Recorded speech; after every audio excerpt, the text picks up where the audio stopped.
let's start. Welcome to the Inner Space Covent Garden talk. Our talk today is stop putting things off and get things done. I'll do it later. How often do you find yourself saying that? Forget about in the week. Sometimes it's in the day. We've said it several times. Have you come across that? So, what are you procrastinating? Is it ironing clothes, going to bed on time, having that difficult conversation, completing a form, taking your dream trip? What are you putting off? Keep putting things off, and what you'll find is that they pile up. And the result of things piling up is we end up experiencing stress. But we don't have to live like this. Let's deal with the habit of putting things off and find a way of doing things that are relevant rather than irrelevant. We've asked our speaker to share her insights on taking charge of our inner time and get things done. Samantha spent 20 years working in primary education. She's coordinated the Brahma Kumaris activities in many countries in southern Africa for a number of years. Now she's based at the Global Retreat Centre in Oxfordshire. Samantha's going to be sharing with us for around 40 minutes and then doing a short guided meditation. The idea of the meditation is taking some of those ideas and allowing them to go from an intellectual process or an idea process to touching our hearts so that it becomes a tool that we can use straight away.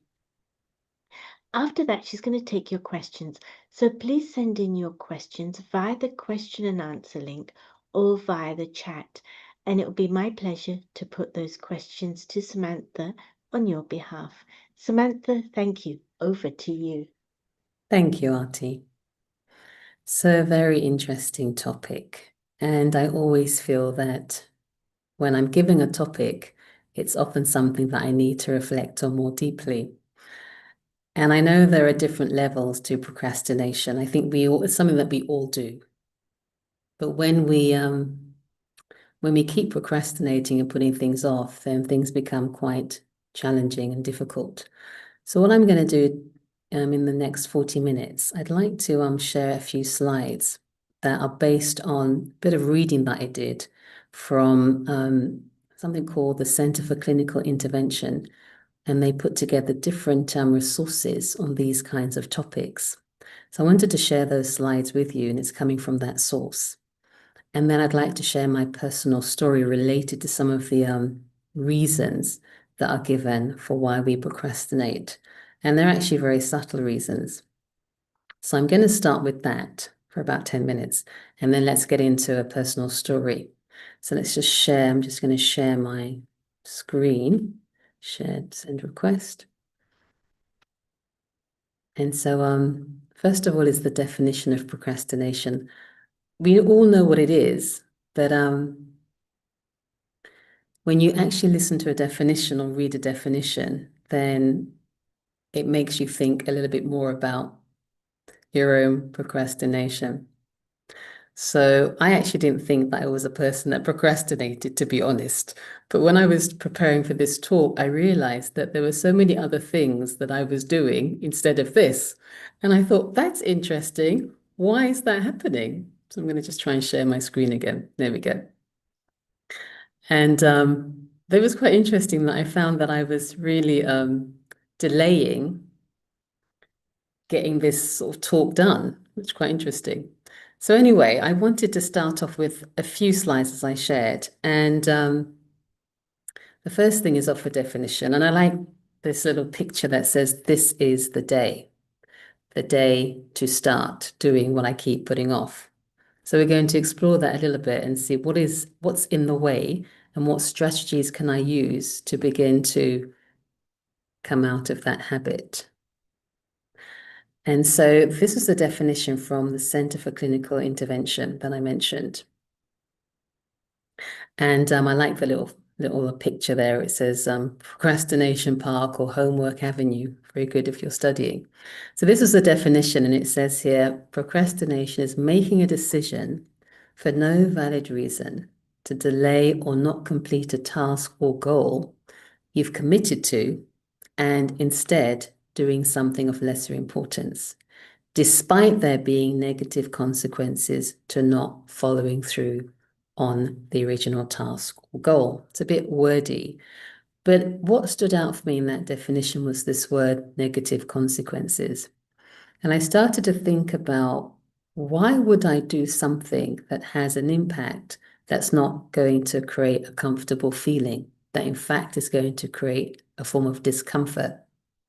And for me, I began to think about the implications of the relationship that we have with ourselves. There's something about our attitude towards ourselves, our limiting beliefs about ourselves, that I think allows us to procrastinate a lot. I think we all get distracted, we all put off things, but when it becomes a feeling of discomfort and things keep piling up, and I feel guilty because I've let people down, I'm not meeting deadlines, all of those things, it becomes a lot to manage.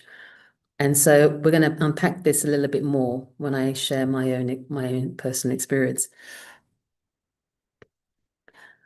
And so what do we do instead? I think Artie mentioned a few of those, and you can think about what you do. Maybe it's not on here, but we often look for pleasurable activities, particularly if it's something that we find that's not very stimulating, but we know it has to get done. And so reading or watching a movie or surfing the net. The other day, I found myself sorting out pens that we'd used for this particular marquee event, like 200 of them. I didn't need to do that at all, but I found myself checking if they were working because I didn't want to do something else that was perhaps little bit more challenging intellectually. And so definitely sorting and tidying is something that we do when we just want to not think, especially if you've been thinking a lot. Then, of course, socializing with friends, which is a good thing, but not when we know that there are other things that need to be done first. And then, of course, there are a number of distractions that we do to prevent us from doing what we need to do. And so some examples are there: sleeping, eating, smoking, vaping. But it's interesting to notice what they are, because actually these things look quite important. Like, I do have to tidy up. I do need to sort things out. I do need to call that friend who really needed to talk to me last week. They can appear very important. I do need to just relax and switch off because I've had a really hard day. I need to do something else. And it's amazing how we can convince ourselves that what we're not doing is okay, and that these things that you're seeing on the screen are much more important. And so interesting just to check the self-talk when you know, or when you perhaps don't know, that you're putting things off, because we're very clever at tricking ourselves. But I wanted to look at this aspect, which I found really interesting, actually. And why do we put off the things that we need to do? And this was something that I read, and I began to observe myself and people around me. And it says here that the reason people put things off is because they hold unhelpful rules and assumptions about themselves and how the world works. And for me, I would probably say more limiting beliefs. They have beliefs about themselves, but I like this word, unhelpful rules. And these unhelpful rules and assumptions often generate some form of discomfort about doing a task, i.e., some form of resentment or anger, some fear, either boredom. And so procrastination then becomes a strategy to avoid the discomfort. So in fact, there's a purpose, there's an underlying subtle reason for avoidance, because I'm not feeling comfortable about what I've been asked to do. And it's often based on some kind of belief that I've created about myself or the other person, or about the task. And the very last thing, just wanted to show up. And some of the unhelpful rules and assumptions, which were categorized in this Centre for Clinical Intervention, was needing to be in charge. That's an interest. It's very subtle. We don't just say it obviously in that way. But if I feel I need to have a sense of control, then if I'm told to do something or the way that it's been asked, then I will not want to do it. And I'll start finding reasons to avoid that. Or I may be quite argumentative with the person asking me to do whatever it might be.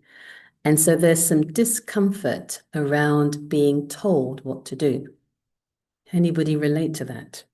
And that's definitely something in my story or in my experience that is triggering this kind of feeling of discomfort. So then I'm not going to do it. I'm just going to have to wait for it. All these sort of attitude or these thoughts arise because of this rule that I need to be in charge. And maybe it's because I need a sense of feeling secure. And that's the way I'm able to find it, by trying to keep control. For other people, it might be pleasure seeking, that for some people, it's about the now. It's about enjoying life. It's about meeting and connecting. That's the most important thing. And so when there are other things to do, there'll be a resentment because I feel I shouldn't be sitting doing this. This is boring. This is not going to give me energy, give me life. And so again, another reason for trying to avoid the discomfort by 101 distractions. The fear of failure or disapproval, again, if I feel that whatever I do is going to be judged or I'm going to get some criticism, then again, I'll avoid it. I don't have that confidence that I'm going to be supported in that. And so again, I'll find myself doing other things to avoid the feeling that I get when I feel that I might be perceived as a failure, or I perceive myself as a failure due to other people's comments. I hope this is making sense. Low self-confidence, I think we all experience that sometimes. So when I'm feeling low in myself, then anything can trigger me, even a simple question or a simple request, because my confidence is not there. There's not a feeling of self-worth or self-value. And so again, if I'm asked to do something, I won't feel that I have the ability to do it. So I hope you're following my train of thought here. And the last one, of course, is when my energy is depleted. And I go, well, I'm so stressed, I can't do anything right now. And in a way, we end up in a vicious cycle because, okay, I'm stressed, I can't do anything right now. But then I find that I'm allowing myself to be distracted, and that's not going to pick my energy up. That's going to create more loss of energy, more energy loss, because I'm trying to avoid the feeling of stress, but that's not a good solution at that point. So I hope you're following this train of thought.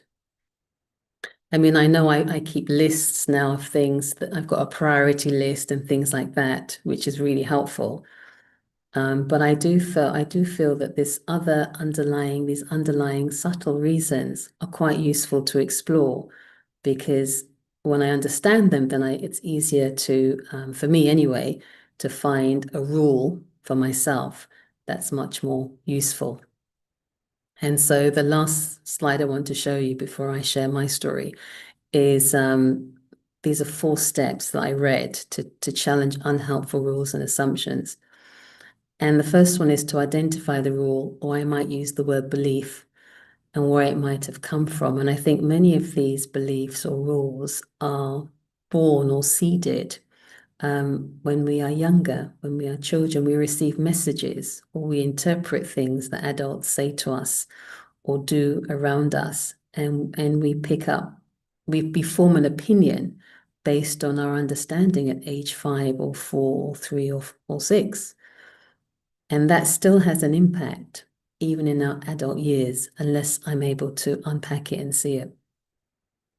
And another thing I like, it's another statement.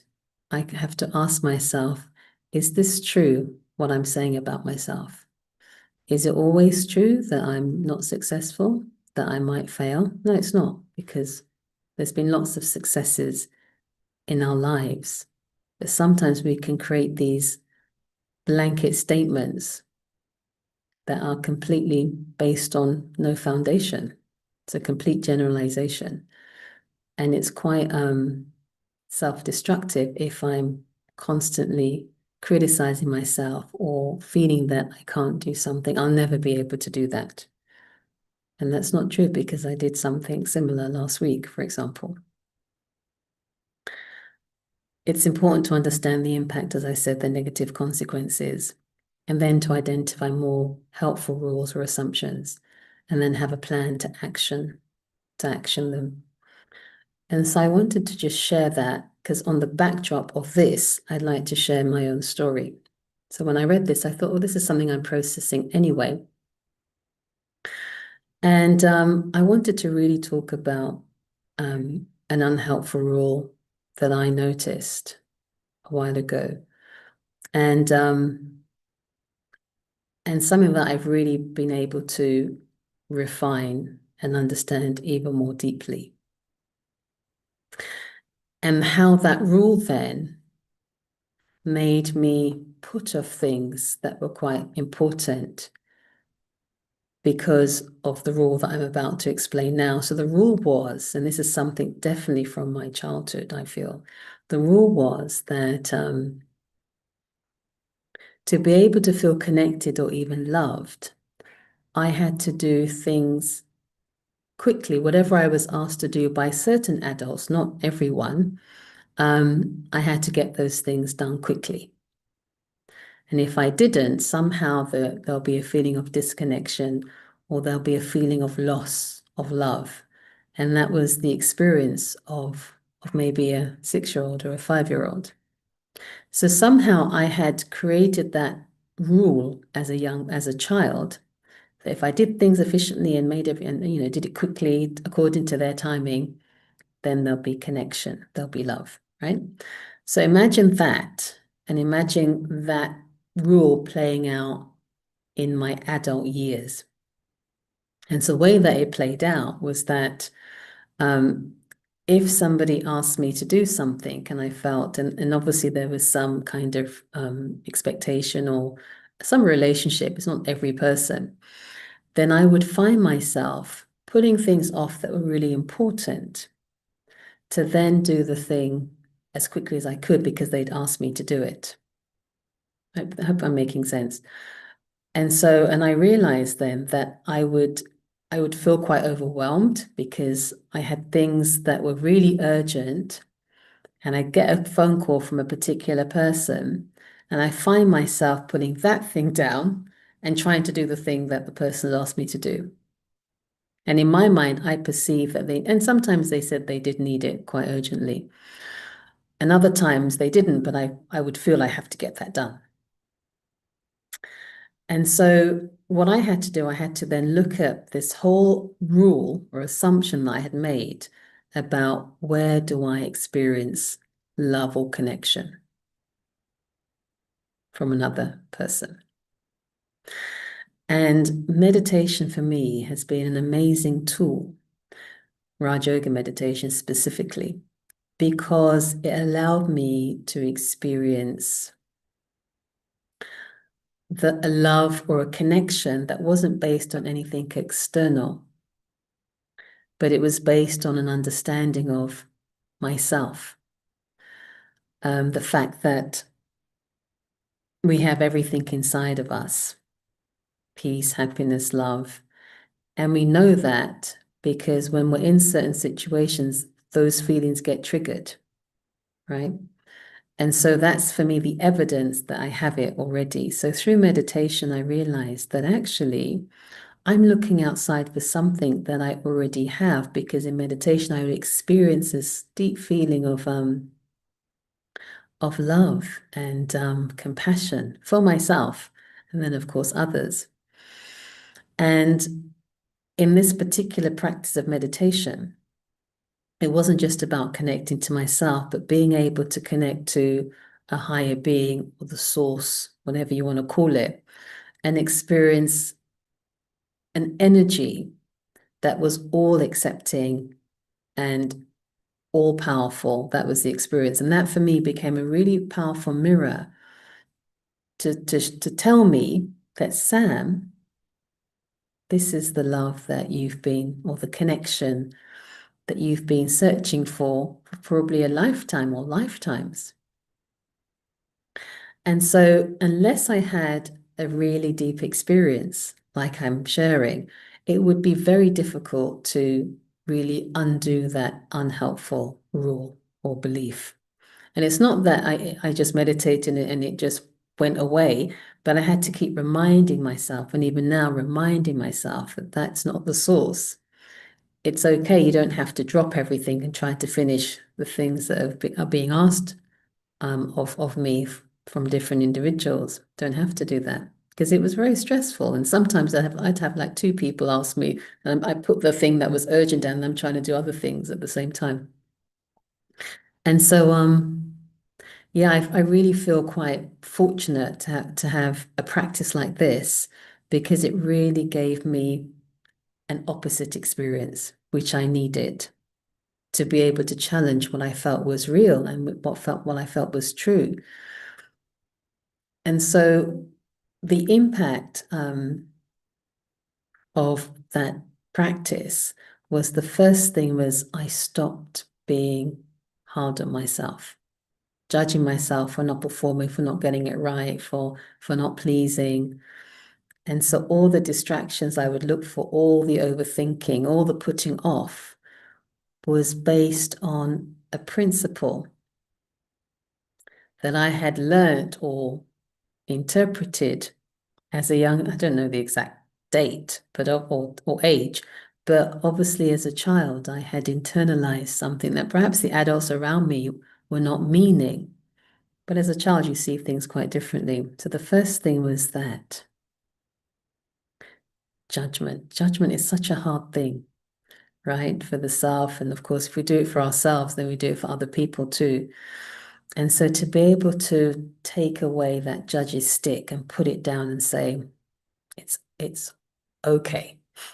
You're doing okay, right? And the other thing I really experienced was just a degree of lightness and kind of inner happiness, really, because I was being kind to myself.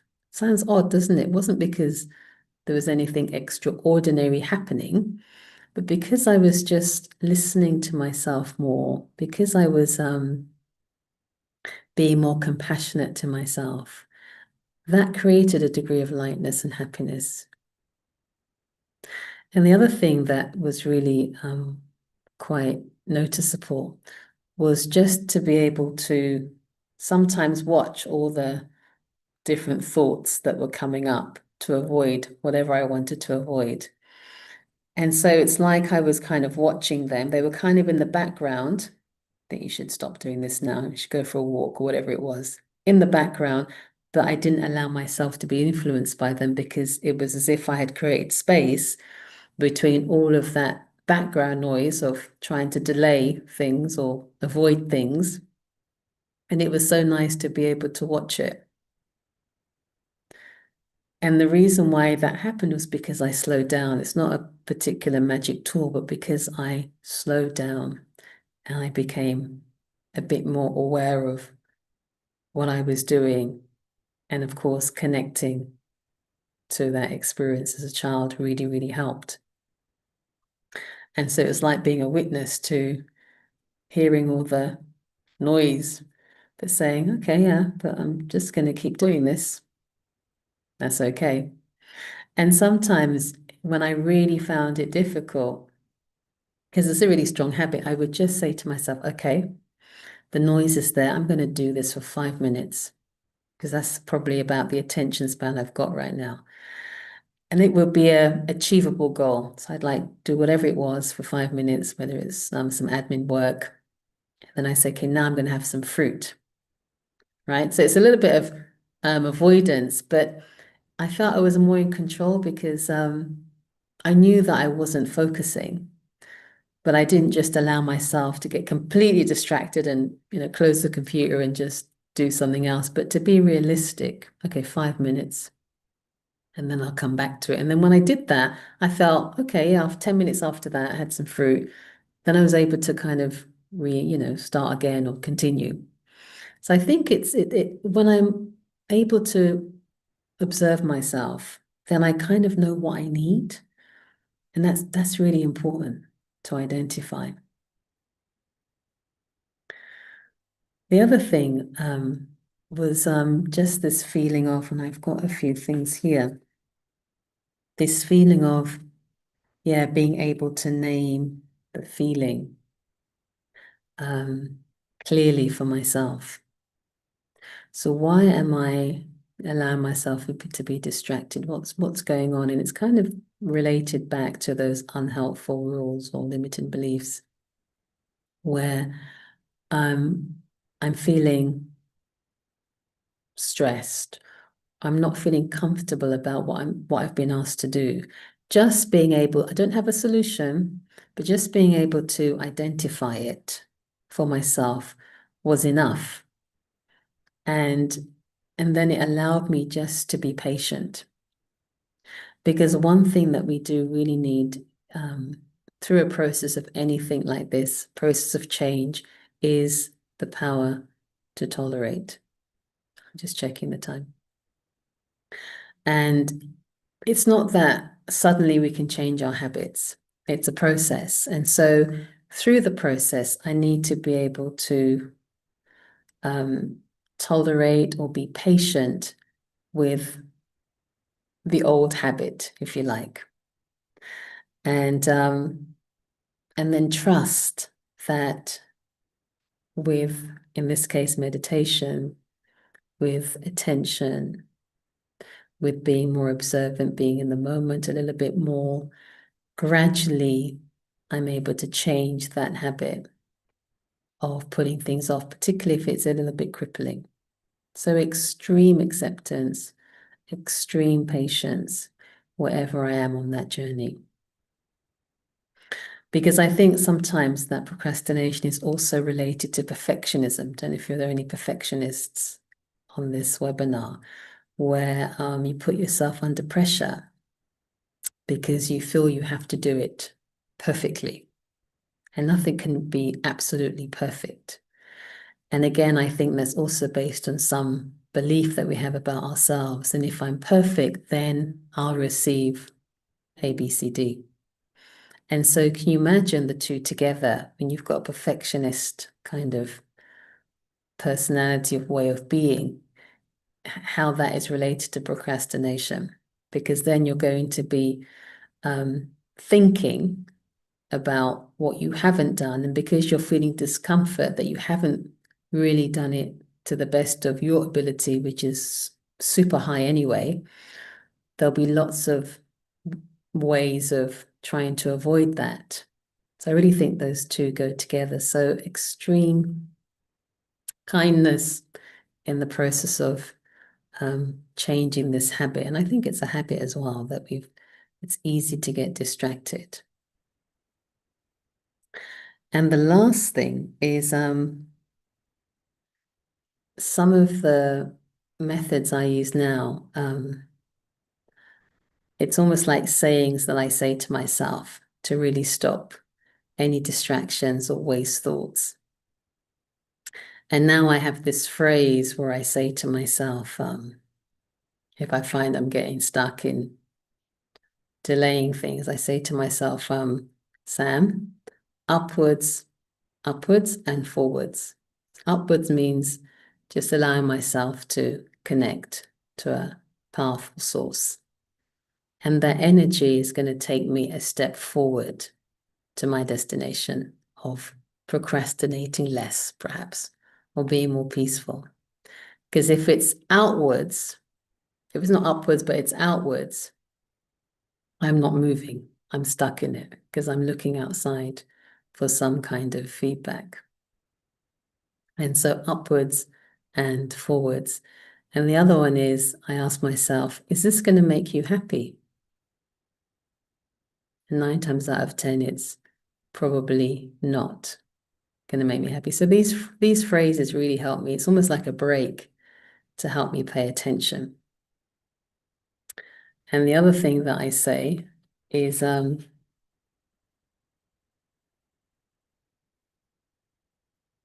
yeah, if there's no gain, then there's pain. So how much are you going to gain from doing this? Going on and on and on, putting things off or having lots of extra thoughts about something. And if I'm doing that, there's only loss.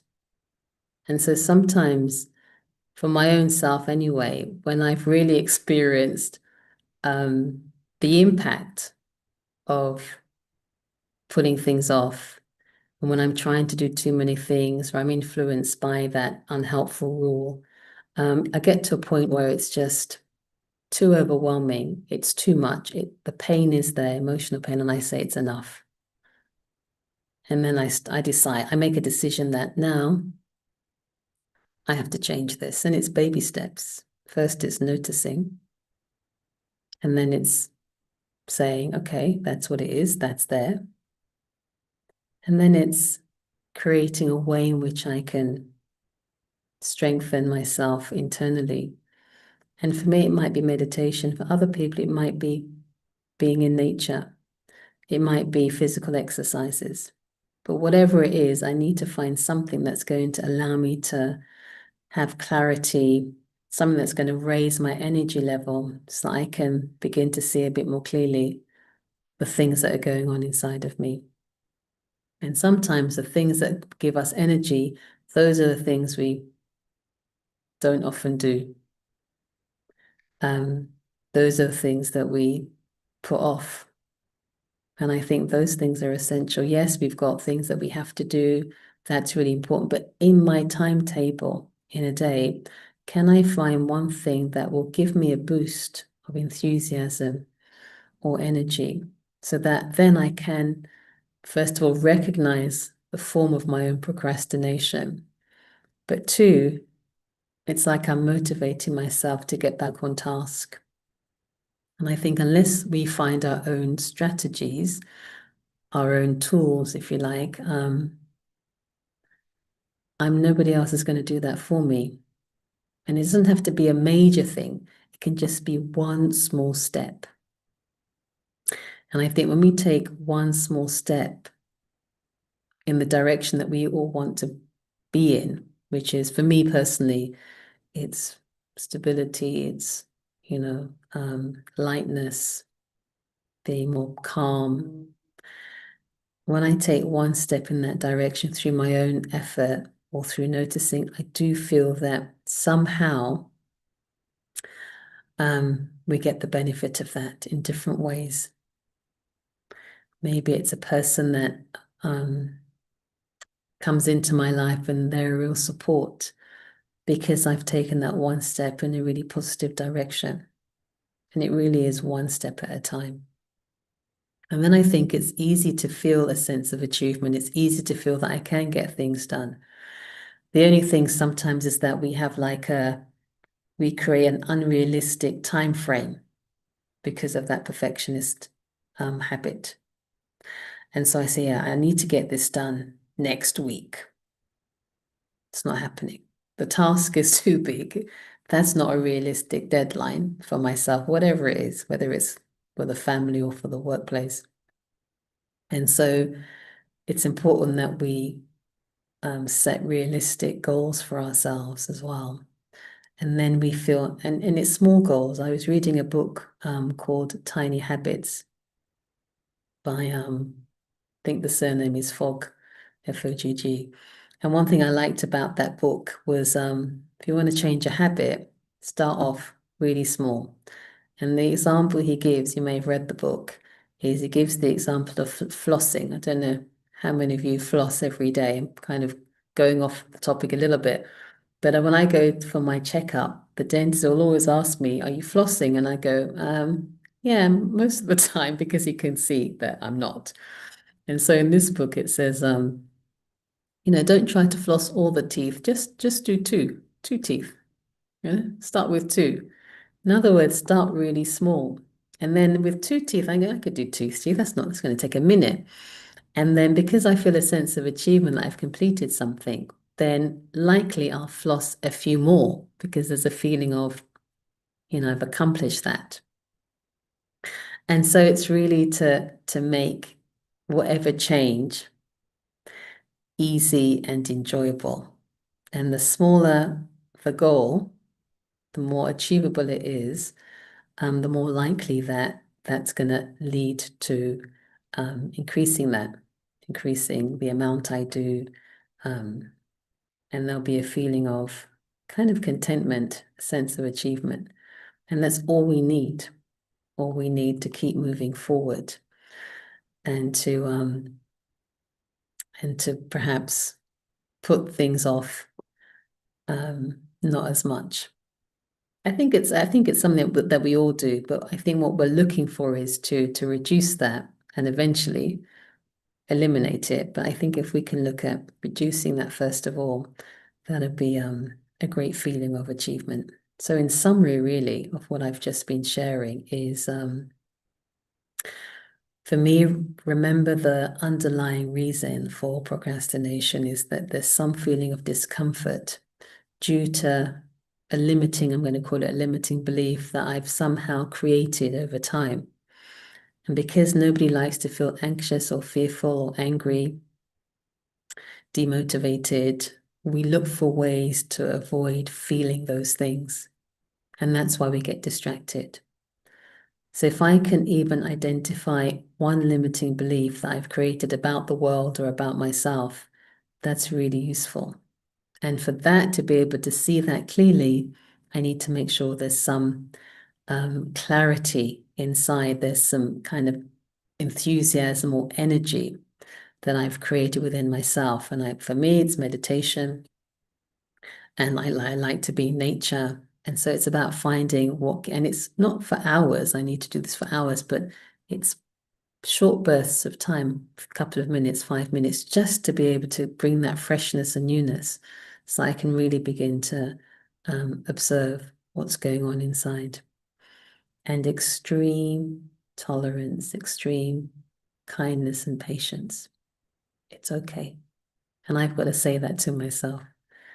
It's okay that I learned this as a child. I didn't know any better. How was I to know? But let me now, as an adult, begin to unpack it and understand it. And then that will allow me to keep moving forward. So I'm going to stop there because I think it's time for a meditation. Yes, it is. So I think we can just sit comfortably. And what I'm going to do is really just summarize what I've shared in a short meditation. So wherever you are, just make sure you're sitting comfortably. Perhaps you can not cross your hands. Just make sure the body's relaxed. And take a few deep breaths. Just to remind yourself that I am a beautiful, capable individual. And that I have the capacity and the ability to make the smallest change. And for that to really happen, it's important for me to slow down. And that might mean physically slowing down, walking more mindfully, eating more mindfully, just to allow space in my day where I can sit back and just take a deep look inside myself. And the first thing is to really appreciate myself, appreciate what I'm doing, appreciate the things that I'm having to manage. And then just to notice one thing that I can do, small thing that I can do to make a difference in my life. And it might be to create more pockets of calmness. more pockets of happiness. When I set that as a goal for myself, that every day I want to find one thing that I can do that creates energy, that allows me to move forward, then that's like a gift, not just to myself, but to the people that I'm connected with. Because if I'm feeling well inside, then those around me will also feel that from me. And when I think and overthink and I put things off and I stop and I start, that just depletes my energy. And so kindness to myself is something that I can do by taking small steps, achievable steps. And when I do that, that increases my enthusiasm, that increases an understanding that I can do this, I can change a habit. And more importantly, it increases trust in myself. And so, just in your mind, just to create this awareness that I have the power to change. I have the inner power to be calm, to be stable. And all it requires is one step at a time, one step in the direction that I'd like to go in.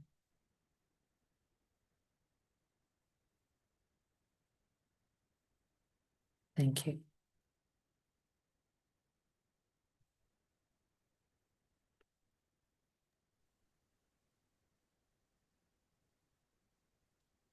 Thank you, Samantha, for going through such a clear, comprehensive approach to the topic. You've got us digging deeper so that we really do understand what's motivating or preventing our motivation to coming into play. So thank you so much for that. There's a few questions that have come in. The first question I'd like to put to you: if there is something you've been putting off, and you would like to take the first step so that you can get going on it, but you don't know how to get started, what advice would you give? Again, it depends on the situation. But the first thing I would do for myself is check, first of all, am I ready for the first step? And if there's a delay, it's obvious that I'm not ready. And so the first thing I would need to do personally is find a way in which I can fill myself with determination, more confidence. And for me personally, that's my meditation that gives me this ability to take the first step. I don't think I couldn't do it if I didn't have a way of really tapping into my own inner resources, like peace or stability. And so I remember being in situations where I had to have a very difficult conversation with somebody who was older in years to me, and she was also a meditator. And it took me, I'm telling you, it took me weeks. I was practicing in the mirror, and it was very difficult. This person was quite challenging.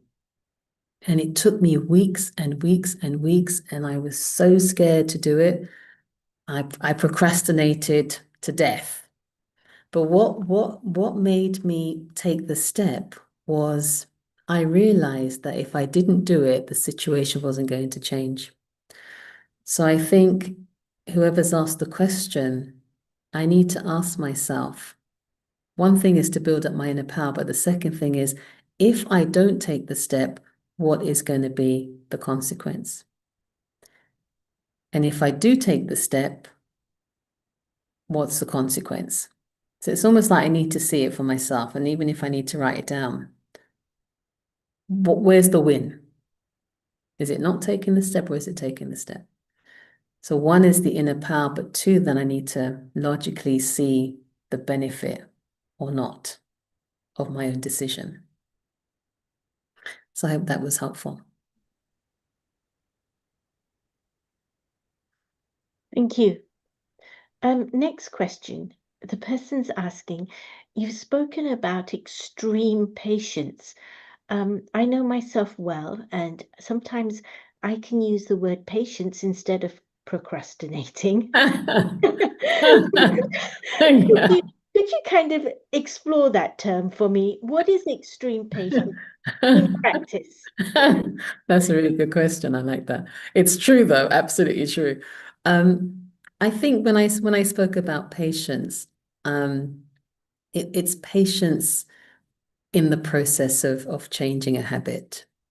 Because sometimes we get so fed up, or I can get so fed up with a particular pattern of behavior that that's not helping me. That's defeating the object. So I think it's patience in the process that if I want to change anything, and in this case, I gave the example of my limiting belief, it's not going to happen overnight. And I'm still in the process of it, right?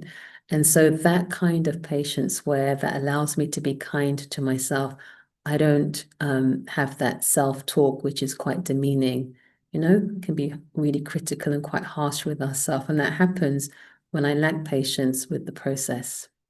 Why did you do that again? Come on, you know the seed of it now. Come on. No, it's a deep habit. And so I need to have extreme patience with the process so that I'm moving. And the important thing is to feel that you're moving, even if it's a baby step. Because the worst thing is when I feel I'm stuck. But when I'm impatient with the process, that's what happens. I feel I'm not moving at all. So that was my sense when I was talking about patience. It was in with that understanding that I'm trying to reach a destination and I need to understand the process. It's not just a day. It could even be a lifetime, but you're getting closer to your destination. Thank you. I love it. You're getting closer to your destination, and that's what's creating the patience. Lovely.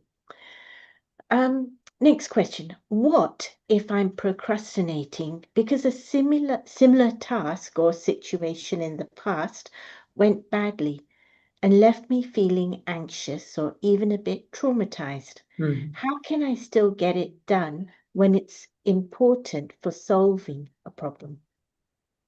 You mean the procrastination is important to solve? Okay, yeah. And so I think this is related to what I was sharing about how we develop unhelpful rules or assumptions based on past experience. This is a really good example where um, something happened, and of course, it wasn't a good result. And so when I'm in that same situation or a similar situation, that's definitely going to emerge in my mind. And there'll be huge delays because 5 years ago when I did it or a year ago, this is what happened. And so we bring the past into the present. But when I'm in that situation, I realize that no two situations are ever the same. And what I have to unpack then is the belief that I've created or the assumption that I've made based on one or two experiences. And I've shared this story before on other platforms, but I remember when I was living abroad and I was doing an anger management course. And this person had come because his girlfriend thought that he needed to do the course, right? So and he kept saying, I'm just straightforward. I don't know why people think I'm angry. I'm just straightforward. I don't get it. And so then I said to him, if it's just one person that has a problem, it's probably not you. If it's two people, it's probably not you. And then he was like looking at me, if it's five or six or seven, it might be you.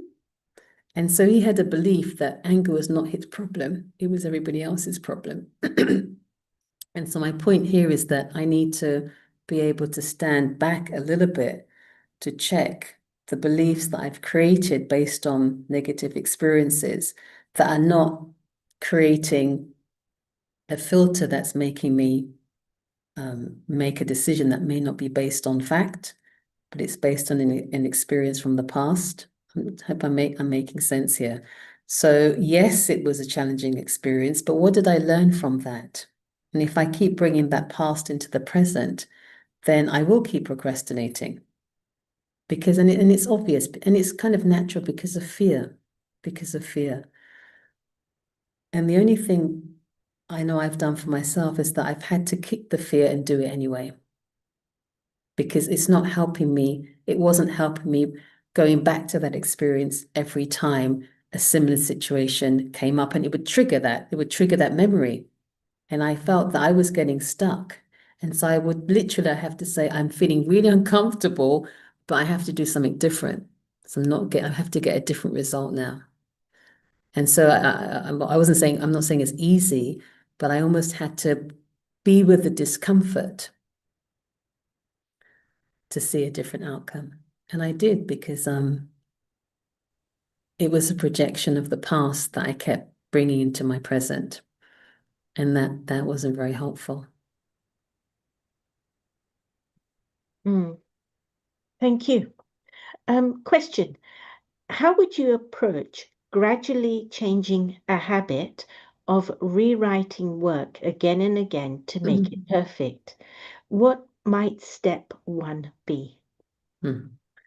I think it sounds like the person's a perfectionist. I think I would rewrite it maybe once or maybe twice, but then I would have to get somebody that I value very highly to check it for me. And it'd have to be somebody that I feel is a good writer and is very good at proofreading. They would have to have some skills, right? And because I wouldn't be able to manage that on myself by myself. So I would definitely get a person that I'm very close to or that I value to read it with me or for me. And if you don't have somebody like that, then that might be a bit of a problem. But now there are so many AI tools as well that people are using that can help with some degree of editing. But I think I would definitely have to find somebody else, because if I'm a perfectionist, it's a very strong aspect of my personality. And it's never going to be right in that scenario. Never, ever, ever. And so then I realize I have to take support. And even if I'm not really 100% convinced with the person because of my own perfectionist kind of personality, I know I have to draw a line. And even if I don't have a person, I might say, okay, I'm going to check it 4 times and then I'm done. Somehow I feel we have to draw a line with that kind of personality. And I completely identify, not in the same way for rewriting, but there's other things that I've done when I've just said, Sam, you've got to draw a line now, because it's never ever going to be enough because of that perfectionist, which again has come from somewhere. That's derived from some experience, I feel, as a child. Because we can be very hard on ourselves then. And so I feel I have to draw the line. If I don't have somebody like I say, well, what do you think? Sam, this is amazing. Okay, great. Oh, okay. Because I trust them, We don't always have people like that around us. So then I have to take charge. I'm not saying it's easy, but I have to have that determination, because it's never, ever, ever, ever going to be good enough. Thank you. Next question. I think I'm procrastinating because of self-doubt and lack of confidence, not feeling good enough. I need courage. What would you advise? It's such a nice question. Yeah.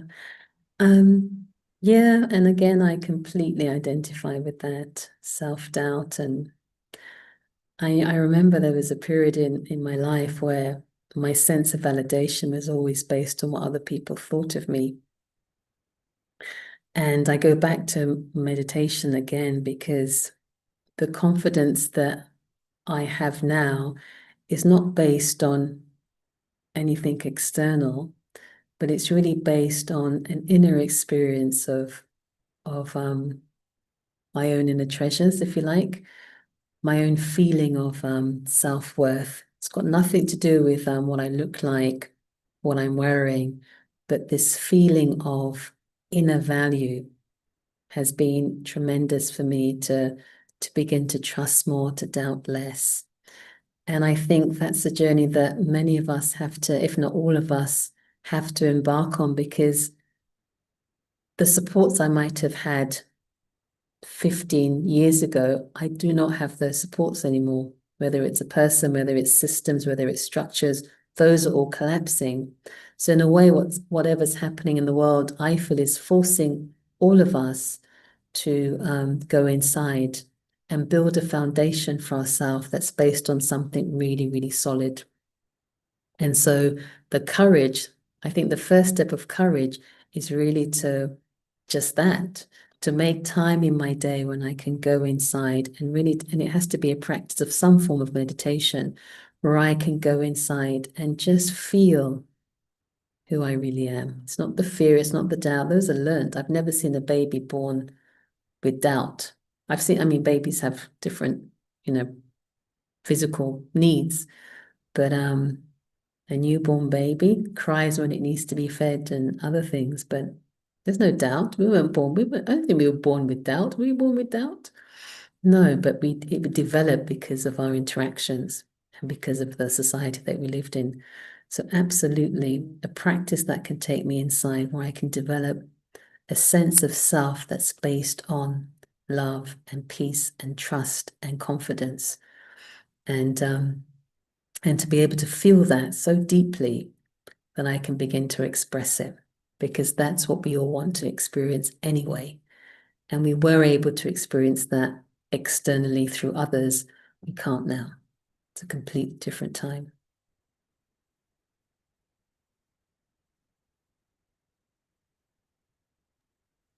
It's interesting you've taken this up, that things are falling apart, etc. Because the next question is, it's possible that you have to have a very difficult conversation with a toxic person or personality, and that creates fear of the process, of the outcome. But you do have to have the conversation. You have to meet the challenge. What would you suggest at that point? To meet the challenge, Artie? I'm not getting the question, sorry. Yeah, to meet the challenge. How do you get over the fear that's stopping Yeah, you from actually going forward with yeah, it? yeah. I gave that example. Um, I think what motivates me when I'm totally scared, is because it's not working. And if I don't say it, if I don't have the conversation, the situation is not going to improve. And there's no guarantee, mind you, that if I have the conversation, it's going to improve. But when I have had those conversations, the situation has been very, very beneficial, because what I've learned is that anybody who's really difficult or challenging in their behavior is because they're terrified too. Or there's some wound, some trauma that that person is going through and they're projecting it out. And of course, their trauma will trigger my trauma, or their fear will trigger my fear. And so when I began to see that pattern, I realized, well, yeah, I'm pretty scared of how that person's going to react. But if I don't say it, it's just going round and round in a circle. Nothing's changing. So I think for me personally, I've got to a point where the situation is just stuck. It is not going anywhere. In fact, it's getting worse. And I'm having 1,000 waste thoughts about it, done about the other person. And that has been enough for me to take the first step. And I'm not saying it's been easy. God, I've practiced in the mirror and I've done all kinds of things, but I think it's that evaluation that this is not working. And of course, to be honest, having some kind of spiritual practice or some kind of meditation practice does build courage to enable that, for sure, for sure. So both ingredients.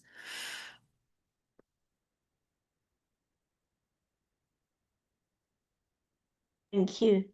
And that brings us to 7:30 this evening. So let me say thank you to everybody for sending in your questions.